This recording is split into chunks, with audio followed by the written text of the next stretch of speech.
இறை இயேசுவில் பிரியமுள்ள மாதா தொலைக்காட்சியின் அனைத்து நிகழ்ச்சிகளையும் ஆவலோடு பார்த்து கொண்டிருக்கிற அன்பு நேயர்கள் அனைவருக்கும் இனிய இரவு வணக்கம். இந்த நாள் முழுவதும் இறைவனின் அருளும் ஆசீரும் உங்களை நிறைவாக வழிநடத்தியதை நீங்கள் உணர்ந்திருப்பீர்கள் என்று நம்புகிறேன். இன்றும் ஓர் அருமையான சிந்தனையைத்தான் நான் உங்களோடு பகிர்ந்து கொள்ள ஆசைப்படுகிறேன். கடவுளால் படைக்கப்பட்ட நாம் ஒவ்வொருவரும் ஒவ்வொரு விதமான ஆன்மீகத்தை கடைபிடித்துக் கொண்டிருக்கிறோம். நாம் புனிதத்தில் வளர ஆன்மீகம் நமக்கு உந்து சக்தியாய் அமைகிறது. ஆன்மீகத்தில் வளர நாம் நம்மை அறிய வேண்டும். நாம் ஏன் ஆன்மாவை உணர வேண்டும், அவ்வாறு உணர்வதால் நமக்கு என்ன பயன் என்று நாம் சிந்திக்கவே இன்றைய நிகழ்வு நமக்கு அழைப்பு விடுக்கிறது. நாம் நமது ஆன்மாவை உணர்ந்து விட்டோம் என்றால் நாம் இந்த உடல் அல்ல, நாம் இந்த மனமும் அல்ல, மாறாக நாம் அழியாத ஒன்று என்ற புரிதலை பெற்றுவிடுவோம். நாம் இந்த உலகத்தை அல்லது இந்த உடலை நம்முடைய ஆன்ம அனுபவத்திற்காகத்தான் பயன்படுத்தி கொண்டிருக்கிறோம் என்ற ஒரு விடயம் நமக்கு புரிந்துவிடும். நாம் அழிவில்லாத ஒன்று என்பது நமக்கு புரிந்துவிடும். நாம் அணிந்திருக்கின்ற சட்டைதான் இந்த உடலும் மனமும் என்பது நமக்கு தெளிவாக புரிந்துவிடும். அப்படி புரிந்து கொண்டோம் என்றால் நாம் செய்யக்கூடிய ஒவ்வொன்றிலும் பற்று இருக்காது. நாம் ஆன்மீகத்தில் வந்துவிட்டால் இந்த உலக வாழ்க்கையை ஒதுக்கி வைத்துவிட்டு வாழ வேண்டும் என்ற கட்டாயம் கிடையாது. ஆன்மீகவாதியாக இருப்பவர்கள், ஆன்மீகத்தில் தன்னை உணர்ந்தவர்கள் எவ்வாறு இருப்பார்கள் என்றால், எல்லா உலகச் செயல்களையும் அனுபவித்தாலும் அதன் மீது பற்று இல்லாமல் வாழ்வார்கள். எவ்வாறு தாமரை இலையில் தண்ணீர் நிற்கின்றதோ அதுபோன்று ஆன்மீகவாதிகள் இந்த உலகத்தில் முழுமையாக வாழ்ந்தாலும் அதை பற்றி கொண்டு வாழ மாட்டார்கள். இந்த ஒரு உண்மையை உணராதவர்கள் தங்களை அவர்களது உடலாகவும் மனமாகவும் நினைத்து கொண்டு மணலில் உள்ள நீர்த்துளிகள் போன்று இருப்பார்கள். ஒரே செயலில் அவர்கள் சிக்கிக்கொண்டு ஒரு பிரச்சனையிலிருந்து மற்றொரு பிரச்சனைக்கு செல்லவும் முடியாமல் அதிலிருந்து விடுபடவும் முடியாமல் இருப்பார்கள். எனவே நாம் உணர்ந்து விட்டோம் என்றால் இந்த உலகத்தில் பற்று இல்லாமல் நம்மால் மகிழ்ச்சியாக வாழ முடியும் என்பதை புரிந்து கொள்வோம். அரசன் ஒருவன் ஒரு முறை புத்தரிடம் சென்று, புத்த பெருமானே, எனக்கு புகழ், செல்வம் போன்ற அனைத்தும் இருந்தாலும் அவைகளால் நிம்மதி கிடைக்காது என்பதை உணர்ந்தேன். எனக்கு நிம்மதி வேண்டும். ஆகவே அதற்கான வழியை சொல்லுங்கள் என்று கேட்டான்.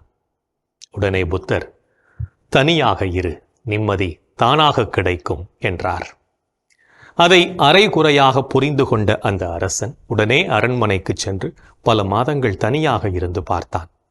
அப்படி இருந்தும் அவனில் எந்த மாற்றமும் ஏற்படவில்லை. அவன் மனம் முன்பு போலவே அலைபாய்ந்து கொண்டே இருந்ததை அவன் உணர்ந்தான். ஆகவே மீண்டும் அவன் புத்தரிடம் வந்து, நீங்கள் அறிவுறுத்தியது போன்று நான் எல்லாவற்றையும் விட்டுவிட்டு பல மாதங்கள் தனியாக ஒரு அறையில் இருந்தேன். ஆனாலும் என் மனம் என்னை பாடாய்ப்படுத்துகிறது என்றான். உடனே புத்தர், நான் தனியாக இரு என்று கூறியதன் அர்த்தம் வேறு. நீ இந்த உடலை வைத்துக்கொண்டே தனியாக இருக்க பார்க்கின்றாய். அப்படி இருந்தால் உன் மனதிற்கு ஒருபோதும் நிம்மதி கிடைக்காது. நீ இந்த உடல் அல்ல என்பதையும் இந்த உடலை இயக்குவது எது என்பதையும் முதலில் நீ அறிந்து கொள் என்று சொல்லி அனுப்பினார். இப்போது அரசன் நான் ஆன்மா என்பதை உணர்ந்து உடலை மறந்து எப்போதுமே தனியாக இருந்தான். அதன் காரணமாக அளவில்லா மகிழ்ச்சியையும் நிம்மதியையும் பெற்றான். நாமும் நமது ஆன்மாவை கண்டுகொண்டு மன நிம்மதியோடு வாழ நம்மை பயிற்றுவிப்போம். இன்றைய தினத்தை எடுத்துக்கொள்வோம். இந்த நாள் முழுவதும் நாம் நமது ஆன்மாவை கண்டுகொண்டு வாழ்ந்தோமா என்று யோசித்து பார்ப்போம். மேலும் இந்த நாளில் நாம் எப்படிப்பட்ட செயல்களை செய்திருக்கிறோம் என்று நம்மையே நாம் திரும்பி பார்ப்போம்.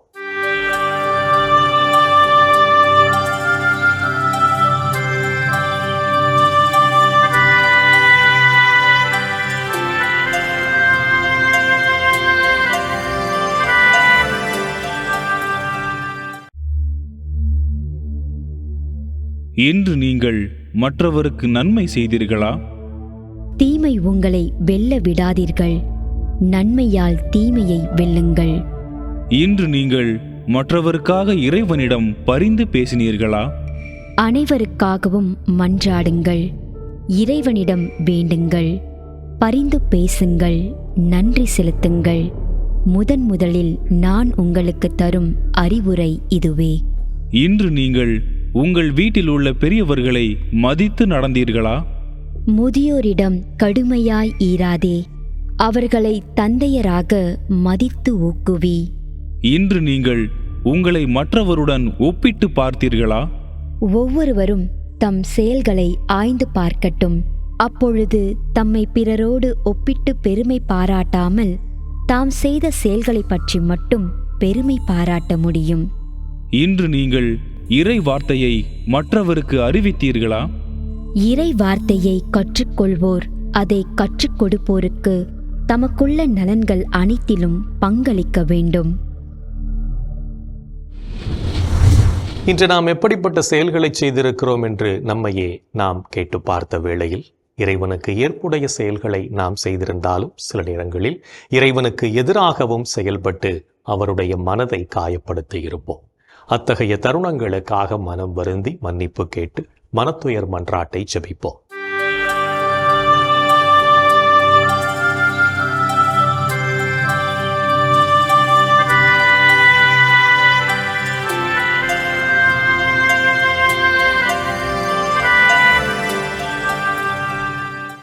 எல்லாம் வல்ல இறைவனிடமும் சகோதர சகோதரிகளே உங்களிடமும் நான் பாவி என ஏற்றுக்கொள்கிறேன்.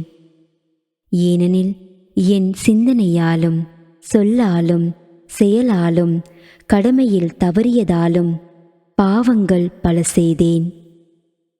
என் பாவமே, என் பாவமே, என் பெரும் பாவமே.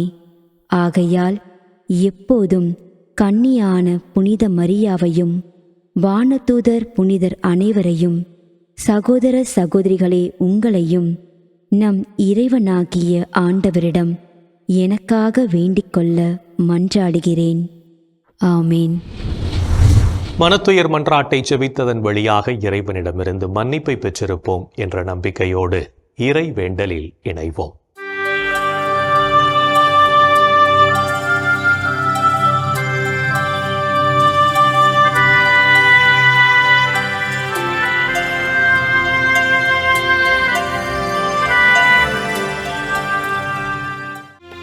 இறைவா இறைவா எமக்கு துணை புரிய வாரும். ஆண்டவரே எமக்கு துணை புரிய விரைந்து வாரும். தந்தைக்கும் மகனுக்கும் தூய ஆவியார்க்கும் மாட்சி உண்டாவதாக.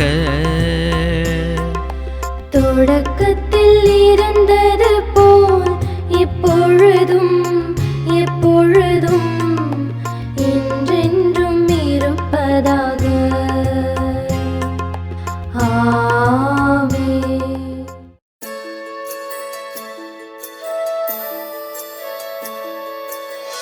போயது பொழுது புகுந்தது இரவு, தூயனை உனது பொன்னடி தொழுதோ. நேயமையெல்லாம் ஏதமும் நீக்கி நீயமையாண்டு காத்தருளையா. கனவுகள் துயில் வழி காணுதல் வேண்டாம், கனவிருள் பூதமும் கண்ணுரல் வேண்டாம். சினமுறு பகைவர் முரணலாம் வெல்வார், ஈனமும் உடலில் அணுகிடாது அருள்வார். ஆதியம் தந்தாய் அருள் புரிவீரே, அமலன மகனே அருள் புரிவீரே.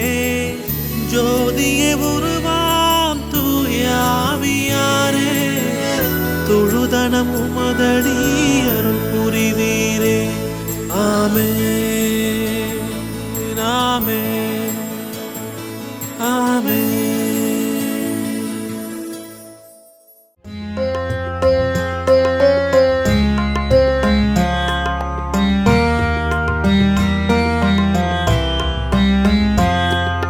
என்னிடம் இருந்து உமது முகத்தை மறைத்து கொள்ளாதேயும். ஏனெனில் நான் உம்மீது நம்பிக்கை வைத்துள்ளேன். என்னிடமிருந்து உமது முகத்தை மறைத்துக் கொள்ளாதேயும். ஏனெனில் நான் உம்மீது நம்பிக்கை வைத்துள்ளேன்.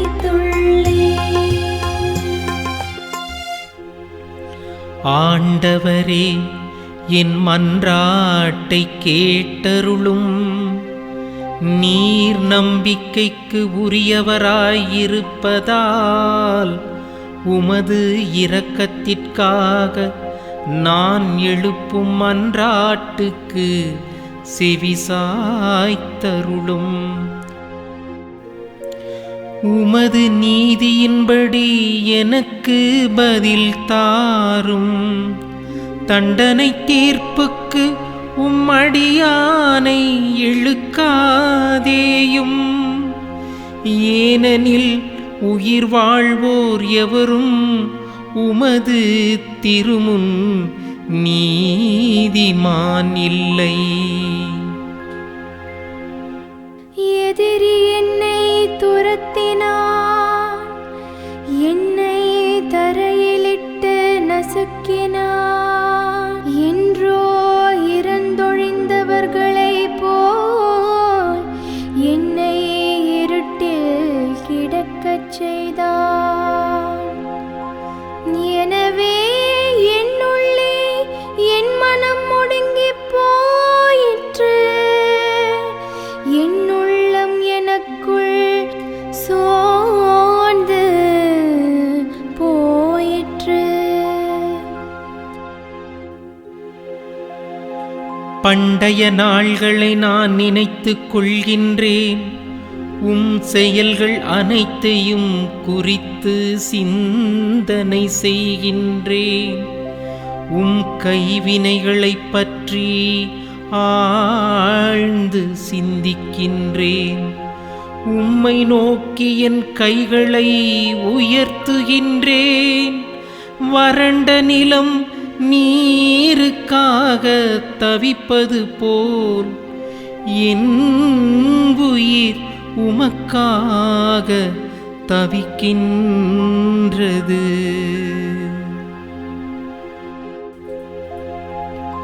ஆண்டவரே, விரைவாக எனக்கு செவிசாய்த்தருளும். ஏனெனில் என் உள்ளம் உடைந்து விட்டது. என்னிடமிருந்து உம்முகத்தை மறைத்துக் கொள்ளாதேயும். இல்லையெனில் படுகொலி செல்வோருள் ஒருவராகிவிடுவேன்.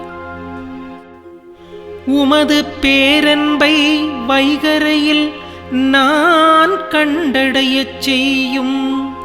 ஏனெனில் உம்மீது நம்பிக்கை வைத்துள்ளேன். நான் நடக்க வேண்டிய அந்த வழியை எனக்கு காட்டியருளும். ஏனெனில் உம்மை நோக்கி என் உள்ளத்தை உயர்த்துகின்றேன். ஆண்டவரே, என் எதிரிகளிடமிருந்து என்னை விடுவித்தருளும். நான் உம்மிடம் தஞ்சம் புகுந்துள்ளேன். திருவுள்ளத்தை நிறைவேற்ற எனக்கு கற்பித்தருளும். ஏனெனில் நீரே என் கடவுள். உமது நலமிகு ஆவி என்னை செம்மையான வழியில் நடத்துவதாக. ஆண்டவரே, உமது பெயரின் பொருட்டு என் உயிரை காத்தருளும் உமது நீதியின் பொருட்டு என்னை நெருக்கடியினின்று விடுவித்தருளும். தந்தைக்கும் மகனுக்கும் தூய ஆவியார்க்கும் மாட்சி உண்டாவதாக. தொடக்கத்தில் இருந்தது போல் இப்பொழுதும் எப்பொழுதும் என்றென்றும் இருப்பதாக. ஆமென். என்னிடம் இருந்து உமது முகத்தை மறைத்துக் கொள்ளாதேயும், ஏனெனில் நான் உம்மீது நம்பிக்கை வைத்துள்ளேன். என்னிடமிருந்து உமது முகத்தை மறைத்துக் கொள்ளாதேயும், ஏனெனில் நான் உம்மீது நம்பிக்கை வைத்துள்ளேன். இறைவனின் உடனிருப்பு இந்த இரவு பொழுதிலும் நம்மை பாதுகாத்து வழி நடத்தும் என்ற நம்பிக்கையை இறை வேண்டலின் வழியாக பெற்றுக்கொண்ட நாம் இப்போது நாளைய நற்செய்தி வாசகத்திற்கு செவிமடுப்போம்.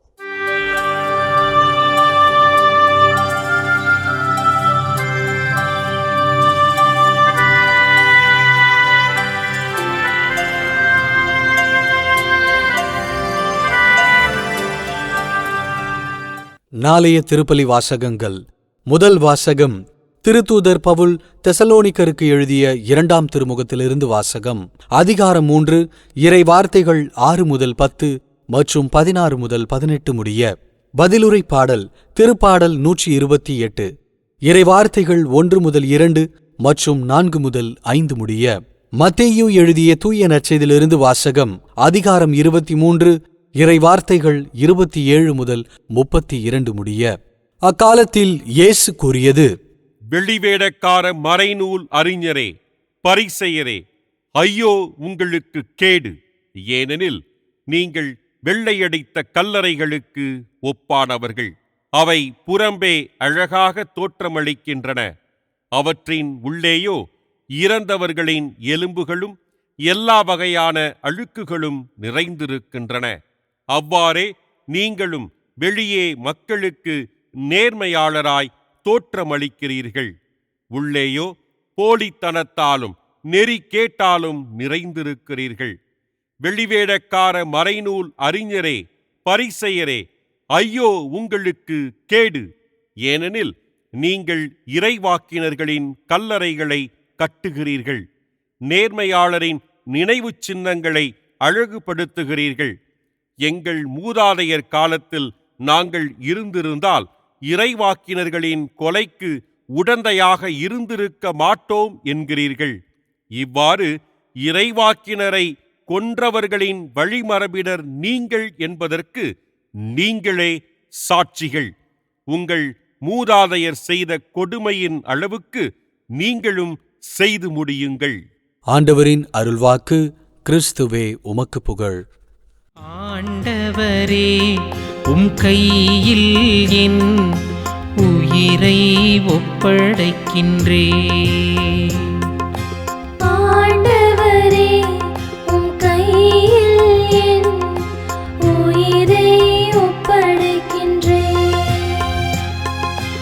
உண்மையின் ஆண்டவராகிய கடவுளே, எம்மை மீட்டவர் நீரே.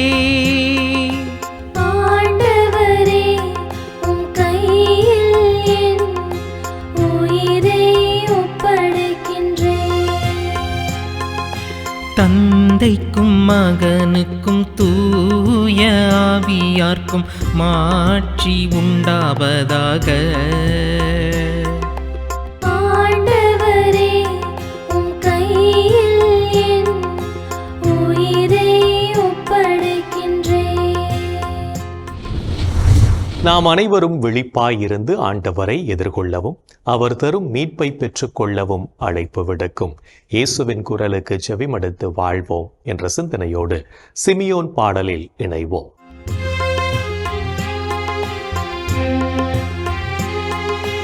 ஆண்டவரே, நாங்கள் விழித்திருக்கும் போது எங்களை காத்தருளும்.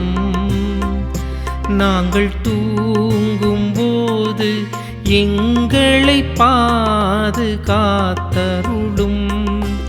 இதனால் கிறிஸ்துவோடு விழித்திருந்து அவரோடு அமைதியில் இளைப்பாறுவோம்.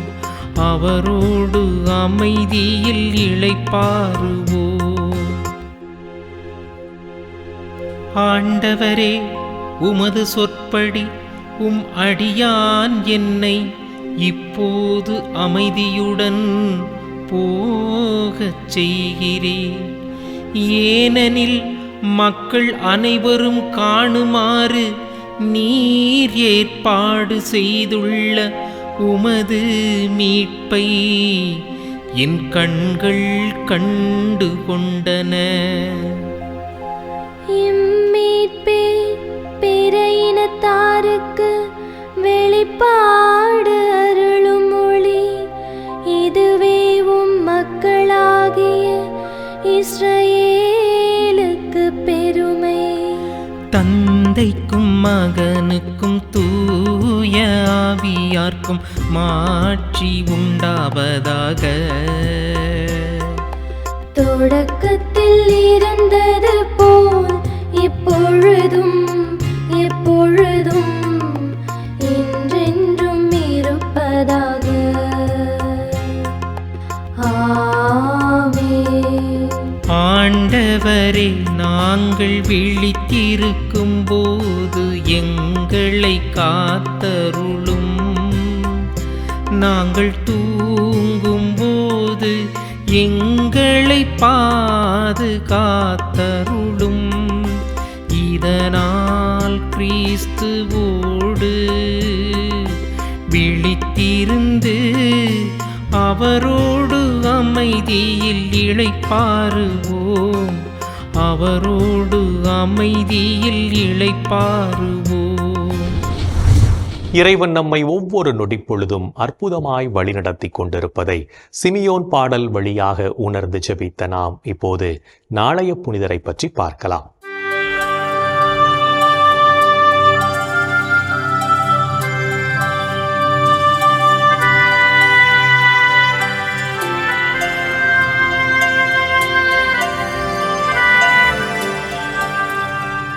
ஆகஸ்ட் 26 புனித ஜோசப் கலாசாந்த். ஸ்பெயின் நாட்டிலுள்ள பெத்ரால்டா எனும் பகுதியில் வாழ்ந்த பொத்ரோ கலாசாந்த் டோன்னா மரியா காஸ்டோனியா பெற்றோருக்கு கிபி 1556ஆம் ஆண்டு பிறந்தார். ஜோசப் கலாசாந்த் இறை பக்தியிலும் ஞானத்திலும் சிறந்து விளங்கிய ஜோசப் கலாசாந்த் குருவாக விருப்பம் கொண்டு கிபி 1583ஆம் ஆண்டு குருவாக அருட்பொழிவு பெற்றார். கிபி 1592ஆம் ஆண்டு ரோமைக்குச் சென்ற அருட்தந்தை ஜோசப் ஏழை மக்களின் வாழ்வின் முன்னேற்றத்திற்காக பணிகளைச் செய்தார். ஆதரவற்ற குழந்தைகளை அன்பு செய்து அவர்களுக்கு கல்வி புகட்டிய இவர் அக்குழந்தைகளின் கல்வி அறிவிற்காக கிபி 1597ஆம் ஆண்டு கல்விச் சாலையினை கட்டி எழுப்பினார். தன் பணியின் நிமித்தமாக எண்ணற்ற சோதனைகளை அனுபவித்த ஜோசப் கலாசாந்த் கிபி 1602ஆம் ஆண்டு புதிய துறவற சபையினை துவங்கி இறைப்பணிகளைச் செய்தார்.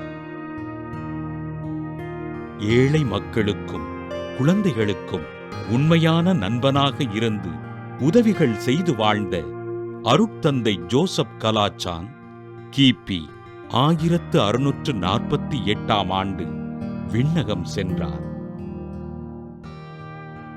ஏழை குழந்தைகளும் கல்வியறிவு பெற வேண்டும் என்பதற்காக உழைத்து ஆண்டவரின் பணிகளைச் செய்த அருட்தந்தை ஜோசப் கலாசாந்தினை திரு அவை புனிதராக உயர்த்தியது. புனித ஜோசப் கலாசாந்த் திருவிழாவினை கொண்டாடுகின்ற நாம் ஆதரவற்ற இல்லங்களில் வாழுகின்ற குழந்தைகளுக்காகவும் அவர்களின் கல்விக்காகவும் ஆண்டவரிடம் ஜெபிப்போம். புனிதர்கள் ஒவ்வொருவரும் தங்களது வாழ்க்கையின் மூலம் இறைவனுக்கு சான்று பகிர்ந்து வாழ்ந்தவர்கள் என்பதை உணர்ந்தவர்களாய் நாமும் அவர்கள் வழியில் வாழ்ந்து இறை வழியில் பயணிப்போம் என்ற நம்பிக்கையோடு நாளைய தினம் நாம் ஏதாவது ஒரு தவச்செயல் செய்வோம். என் அன்பு சகோதரனே, சகோதரியே, இன்றைய நாளிலே கடவுள் நம்மை எவ்வளவு அழகாக அற்புதமாக வழிநடத்தி இருக்கிறார், எவ்வளவு நன்மைகளை நமக்கு செய்திருக்கிறார் எண்ணி பார்ப்போம். அவரை நாம் போற்றி புகழ்வோம், அவருக்கு நாம் ஆராதனை செய்வோம், அவரை நாம் ஒவ்வொரு நாளும் நமது வாழ்க்கையில் நாம் நினைவு கூர்ந்து நமது ஆண்டவருக்கு நாம் புகழ்பன் பாடுவோம். இன்றைய தினத்திலே நமது சமுதாயத்திலே ஊழல் லஞ்சம் ஒழிந்து நேர்மையான சமுதாயம் உருவாக வேண்டும் என்று சொல்லி நாம் மன்றாடுவோமா? எங்கள் அன்பை உருவான இயேசு ஆண்டவரே, உண்மையை, நீதியை, நியாயத்தை, நேர்மையை இதோ இந்த சமூகத்திற்கு நீர் அடையாளமாக விட்டு சென்றிருக்கிறீரே. ஆனால் இன்றைய தினத்திலே எங்கள் நாட்டிலே ஊழல் பெருகி இருப்பதை நாங்கள் பார்க்கிறோம். இதற்கு ஊழல் வாங்குபவர்கள்தான் காரணமாக இருக்கிறார்கள் என்று சொன்னால் அவர்களை விட இந்த ஊழலுக்கு அடிபணிந்து அதற்காக தங்களுடைய சுயநலங்கள், தங்களுடைய காரியங்கள் நிறைவேறினால் போதும் என்று சொல்லி அதற்காக பல நிலைகளில் துணை நிற்கின்ற மக்களாகிய நாங்களும் தான் துணை நிற்கிறோம் என்பதை அறிந்து கொள்ளக்கூடிய மனப்பக்குவத்தை எங்களுக்கு தாரும். எங்களது தாய் நாட்டிலிருந்து ஊழலை நீர் அகற்றி நேர்மையும் நீதியும் அன்பும் நிறைந்த அற்புதமான புண்ணிய பூமியை நீர்தாமே எங்களுக்கு உருவாக்கி தர வேண்டும். எங்களது மக்களின் மனங்களிலே ஊழலற்ற ஒரு நிலையை உருவாக்குவதற்கு நாம் ஒவ்வொருவரும் உழைக்க வேண்டும், பாடுபட வேண்டும். நல்ல மனம் எங்களுக்கு வேண்டும் என்ற ஒரு அற்புதமான நிலையை எங்கள் ஒவ்வொருடைய மனதிலும் நீர் உருவாக்க வேண்டும் என்று உம்மை கெஞ்சி கேட்கிறோம். எங்கள் அன்பு தாயே, ஆரோக்கிய அன்னையே, எங்களுக்காக பரிந்து பேசுங்கள் அம்மா. இந்த ஜெபங்களெல்லாம் எங்கள் ஆண்டவராகிய இயேசுவே உமது வல்லமையான திருநாமத்தின் வழியாக உம்மை கெஞ்சி மன்றாடுகிறோம். ஆமென். என்று வாழும் உயிருள்ள இறைவன் தந்தை, மகன், தூய ஆவியார் நாம் அனைவரையும் நிறைவாக ஆசீர்வதிப்பாராக. ஆமென். இந்த ஜெபத்தின் வழியாக இறை அன்பிலும் அரவணைப்பிலும் நாம் நலமோடு வாழ்ந்து கொண்டிருக்கிறோம் என்பதை உணர்ந்திருப்போம். இறை ஆற்றலும் வல்லமையும் என்றும் நம்மில் தங்கும். அன்னை மரியாவும் நமக்காக இறைவனிடம் பரிந்து பேசி நம்மை கரம் பிடித்து வழிநடத்துவார் என்ற நம்பிக்கையோடு அவரின் துணை வேண்டி இந்த நிகழ்வை நிறைவு செய்யலாம். Good night.